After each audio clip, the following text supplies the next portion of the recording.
Cricket et al. It's a website, it's a podcast. Pete, it's a way of life.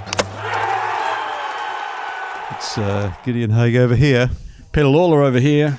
And welcome to Cricket et al., your independent cricket podcast, coming to you live from a very picturesque Gabba. We've chosen a backdrop that's perfectly in keeping with one of the ugliest grounds in Australia. And mind you, we've been overwhelmed by Queensland hospitality, haven't we, Pete? Indeed we have, Gideon. Indeed we have. Yes, we're at the Gabba. We tried to broadcast from outside, but it was beyond our technical capabilities, and my computer started to melt because it was so hot. I suggested frying an egg on it. Yes. But we weren't hungry. No. We've had a look at the wicket, Gideon, we have. from a distance. It's definitely 22 yards long and quite green, but I dare say by tomorrow it won't be because it's pretty bloody hot here. And that's the tradition of Gabba wickets. They start off pretty green and they dry out pretty swiftly. I'm expecting a good batting wicket, probably better batting conditions than either in Perth or Adelaide. Yeah, although it's hot, but it's going to rain. There's a lot of rain. Well, rain seems to be sort of firmly forecast. Underfoot tomorrow will be less of a factor than overhead, I suspect. Yeah, it might be one of those situations where you put them in, do you think? Might just be. Yep. Particularly given these both teams have shown signs of brittleness in the top order. And of course, a lot of that depends on who India is capable of picking. Do we have any mail on Jasprit Bumrah's prospects for tomorrow? There's a lot hinges on him. He's like two men in this Indian attack, isn't he? Yeah, and a lot of the fallout from that test in Adelaide was around the fact that it was a one-man bowling show, Jasprit Bumrah, and the others let him down. So I'm hearing he's all right. Yeah. If he's not all right, God help India. There's going to be changes in their bowling lineup, isn't there? There's going to be changes. There are possibly quite a few. But I don't think Harshit Rana looked like he was up to being a test quality number 3 bowler. They might consider recalibrating their spinners. But they certainly go into this test match with more questions to answer than Australia. That's the lot of the losing team in a test series. The team that's lost the last test match. This was Australia's role after Perth, and now it's India's turn in the barrel. Australia's farm is much calmer than it was after Perth. Everyone's happy. We've just come up from a press conference with Pat Cummins. Pat was delighted to see you there, Gideon, making your annual appearance at the press conference. Pat was looking very serene. He was. And I do like to go to a press conference periodically just to remind myself of why in general I don't go to press conferences. Yeah, you don't learn nothing at press conferences that you won't find out 5 seconds later on Twitter. They pretend to talk and we pretend to listen. They did tell us one interesting fact. Tell me more, Pete. Hazelwood's in the team and Boland's not. Oh, my God, there you go. We've only been running there for the last 3 days. Remember where you heard it, 25th. Yeah, no, you can come in. That's all right. Oh, you got to go through there? Okay, all right. We've set up in the gangway. Yeah, that's all right. We're in pole position. Okay. Caterers coming through. Yeah. We've got a nice wobble going on in that laptop, Pete. Do not be alarmed. That is not an earthquake and there will be no tsunami warning. If there it is, I'll just pick up that red phone there and I'll dial for help. Exactly. I'll scream for help. Yeah. Where were we? So Boland's in. Boland's out. Boland's in the caravan. Through no fault of his own. Back of the Josh again. Hazelwood returns on the ground where he made his debut here 10 years ago, Pete. We were both here for that. It was an asphyxiatingly hot day.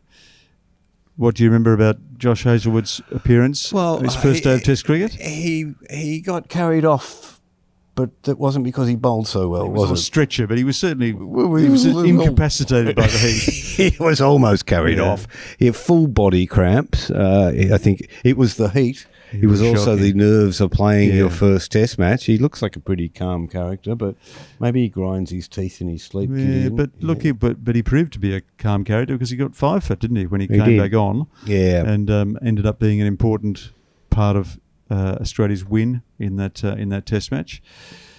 And I guess horses for courses pick here. He's likely to come back in, isn't he? He is. And as Cummins was saying today, he thinks that Boland will probably get another chance later on in this series. Yeah. Nothing is guaranteed in a 5-test series. I reckon Nathan Lyon might get a bowler's test. He got So. one over last test, didn't he? Yeah, jumped straight in the ice bath. Yep. He's had a pretty easy run of it so far, Nathan Lyon, because he usually shoulders a lot of the workload. Well, when test matches are only going 2.5 days, there's not a lot for a spinner to do. He didn't even get to night watch, did he? No, but his contribution to the Adelaide Test match was getting him to stuff up the lights, wasn't it? Because he wanted to go over some throwdowns, and they managed to throw the switch in the wrong direction and turn the lights on the ground rather than in the nets. Oh, yeah, maybe he was being punished. That's why he didn't get the bowl. But look, I think we probably should pay a little bit more of attention to where India are at. I mean, is it a coincidence that in Perth they're up, they're about, they get the breaks in the contest to a degree. They deserved the breaks in the contest because they played really good cricket. They played enthusiastic cricket. The significant change between the two tests was the captain returns. And one of the things that I think that happens when Rohit comes back into the team is that in Perth, Virat stepped up to help old mate do the job. No, not Jaiswal so much as Jasprit Bumrah. Jasprit Bumrah. I really thought that Colley's enthusiasm, despite the failure in the first innings, Colley's movement around the field, he was that sort of spark in the field. He was the energy in the field. And I reckon he just goes, oh, well, I'm kind of the senior player out here. I don't have the C next to my name anymore. But he puts his shoulder to the wheel a little bit more. When Rohit comes back, he has to, I'm not saying that he doesn't contribute as much, but he has to be a bit more deferential to the captain's jacket. I think I'm probably going to throw back in your face the Steve Archibald quote about team spirit being the illusion glimpsed in the aftermath of victory. But it's not about team spirit too, I think. I think it's about Rohit Sharma and his role as captain in that team. And basically his place in that team with diminishing returns. It's awkward to captain a team question marks about his fitness. No logical place for him to slot into that order. And how did he go in the last series that he captained? Not so good. So, I mean, if I was specifically focused on writing about the Indian team right now, I'd be looking at Rohit Sharma and where he's at. I mean, he has been a very good cricketer, but I don't know. I just don't know. And he's going to be if he's not under pressure now, he's going to be under enormous pressure should they lose here. Yeah, we'll probably get a bit of an insight into where he's at by where he bats in the Indian order. I think it's very difficult to captain a team from number 6. I suspect we'll probably see him back in the top 3. But not opening. KL Rahul deserves to continue opening, doesn't he? In my mind. I reckon, it's possible. He looked good in Perth. KL might drop down. KL's got experience in the middle order. Of course, he doubles as a keeper occasionally. KL seems to be the one who's likeliest to drop down the order, but in order to accommodate Rohit Sharma.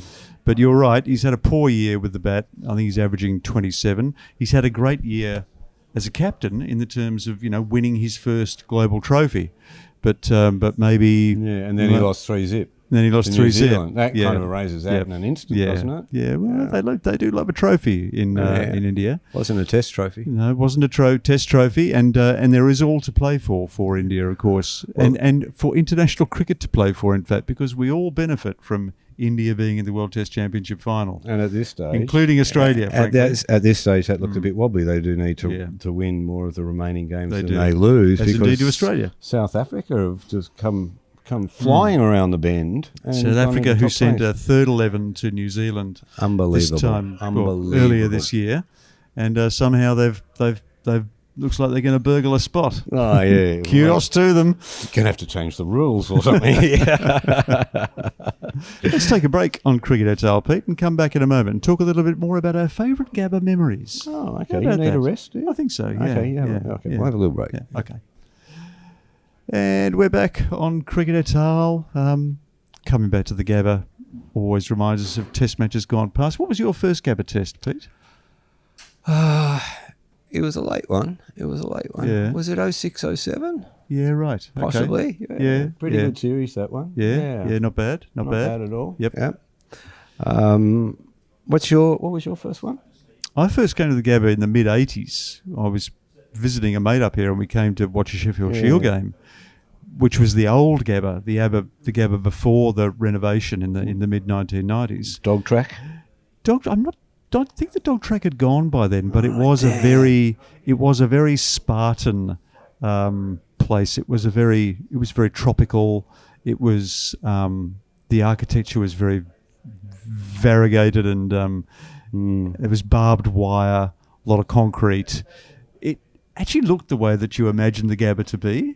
I was quite excited to be here. In the old Leslie Wilson stand, which had been built in the mid 1970s. I remember Booney got 100 in the Shield game that I was watching, and playing for Tasmania. Right, yeah. And I came back here in the mid 90s, and I watched the first Test match of the 1994 5 series, and of course, things happen on the first ball at the Gabba, don't they? They sure They do. There was the Phil the Freitas bowl, the big, fat, juicy long hop, and Michael Slater slapped it to backward point for 4, and half the crowd was still outside the ground because it was so damn early. Is that the one that NASA gets reminded of quite often? No, that's 2002. That's 2002. That's the Simon Jones injury Test match. Injury and 1 wicket down. Yeah, and 2006, as you say, we were both here when Harmy bowled the no ball. First ball of the Test match. I think we were both sitting in the same area. We hadn't met at that point, Pete. Isn't that strange? We were both sitting in the media overspill area. Well, that just goes to show both working on our teams. How unimpressive I am, because we had met before that. But anyway. Really? Oh, okay. I did but see you passing by one day. And here comes that bloke with the Eskies again. Yeah, okay. Right. Hang on a second, listeners. All right. Yeah, that's all right. Thanks, mate. No worries. Thanks, mate. Oh, a bit of ice. That'd go all right. Yeah. We were out. We were in the overflow. We were. Clancy's of the overflow. Jeez, it was hot, wasn't it? God, it was hot when that sun started to set there and it's coming directly at us. Yep. Couldn't see your laptop. Yep. I had to build a little humpy out of cardboard boxes to keep the sun off me late in the day as I was filing 10,000 words a day to the Australian. I was way down the pecking order then. I was the third wheel on the Guardian, mate, so I was plenty down the pecking order too. Yeah, Malcolm Conn used Look to at us now, Pete. Look at us now. Malcolm Conn used to say to me, right, whatever you want, mate, just so long as it didn't happen out there, because we're covering that. Yeah. And I go, oh, okay. Okay. Right. Yep, good. Okay, so I'll find out where Warnie's eating his pizza or something like that. And you did. I did. And you did. Yeah. We walked past it last night. We did. A lot of the old Brisbane that we love's gone, isn't it? The Greek restaurant's gone. And I'm very, very upset that you can't get the salad roll downstairs at the canteen anymore. Gutting. On Vulture Street.